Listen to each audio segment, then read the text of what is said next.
안녕하세요, 플립입니다. 미디 공부할 때 카피 많이 하실 텐데 몇십 곡을 카피해도 막상 실력이 늘지 않는 분들 있으실 거예요. 오늘은 영리하게 카피하는 법에 대해 말해보려 합니다.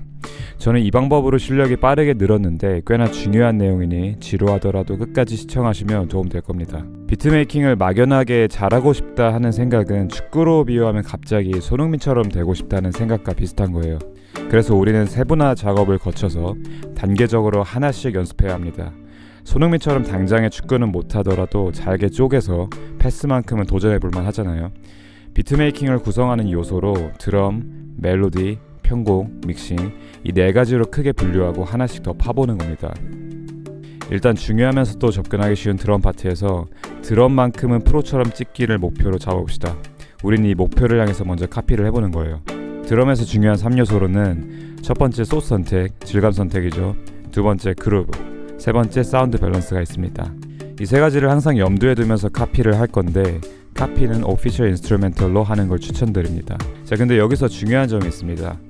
보통 카피를 바로 시작하는데 그냥 카피를 시작해서 원곡과 똑같은 위치에 생각 없이 찍으면 자칫 잘못하다가는 의미 없는 노동이 될 수 있어요. 우리는 그렇게 하지 않을 겁니다. 보통 앞에 4마디 정도는 드럼이 없이 룹만 나올 거예요. 그 룹을 복붙해서 뒤로 붙인 다음에 먼저 20분 정도 찍어보는 겁니다. 공부할 때 답안지 옆에 두고 공부하면 도움이 안 되는 것처럼 먼저 본인 스스로 풀어보는 겁니다. 그러고 정답을 나중에 체크해보는 거죠. 본인 스스로 드럼을 먼저 자유롭게 찍어보고 카피를 하기 시작하는 건데 여기서 중요한 점은 위에 언급한 3가지 요소를 각각 주의하면서 체크해보는 거예요. 본인의 역량이 늘었는지 판단하는 기준은 본인이 찍은 드럼과 막상 카피하고 나서 원곡 드럼의 퀄리티가 비슷하거나 오히려 본인이 찍은 것도 나쁘지 않은데 라는 생각이 들 때를 잡아줄 수 있을 것 같아요.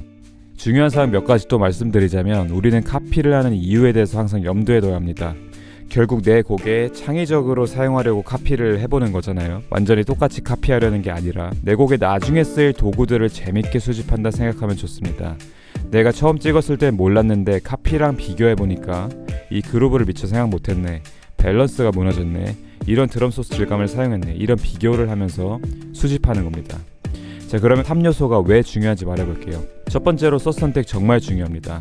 드럼 소스 선택이 곡의 바이브도 좌우하기 때문인데 초보자분들 같은 경우에는 무엇이 좋은 소스인지 잘 몰라요. 패션의 비유를 간단하게 해보면 옷에 관심 없는 사람이 옷을 잘 입고 싶으면 아이템을 잘 골라야 되잖아요. 근데 좋은 아이템에 대한 기준이 없겠죠. 그래서 옷을 잘 입는 사람들의 아이템에 하나하나 관심을 기울여 보는 겁니다. 우리는 비트에서는 오피셜 인스트루멘털로 그 대상을 지정할게요. 이유는 프로들의 오피셜한 비트이기도 하고 보컬이 없기 때문에 드럼 소스 하나하나에 더 집중하기 쉽기 때문입니다. 근데 여기서 너무 똑같이 소스를 찾으려고 시간이 많이 걸리신다는 분들이 있는데 꼭 무조건 완벽하게 같을 필요는 없습니다. 뭐가 좋은 소스인지 하나하나 들어가면서 감을 늘려가는 작업이라고 보면 더 편하실 겁니다. 그래야 나중에 창작할 때 좋은 소스를 고를 수 있는 판단력이 생길 테니까요. 두 번째는 그루브예요. 이거는 뭐 당연히 중요한 거니까 이유는 설명 더 자세하게 안 할게요. 나중에 프로듀서별로 카피를 하다 보면 자주 사용되는 드럼 바운스들이 보이는데 유니크한 그루브 연출 방법을 수집하다 보면 재밌을 겁니다. 창작할 때는 자신의 감을 섞어서 비트로 보는 연습을 하면 좋겠죠. 세 번째는 밸런스입니다. 초보분들이 많이 하는 실수 중 하나는 본인의 사운드가 약하다고 생각이 들어서 플러그인들을 막 생각 없이 많이 거는 거예요. 소스 선택 그리고 상대적 사운드 밸런스만으로도 어느 정도 비트가 좋게 들리도록 훈련하는 게 중요하다 생각합니다. 상대적인 밸런스 체크는 오피셜 인스트 들어가면서 킥이 이 정도 사운드일 때 스네어가 이 정도 볼륨이구나, 그런 느낌으로 체크해 보시면 될 것 같아요.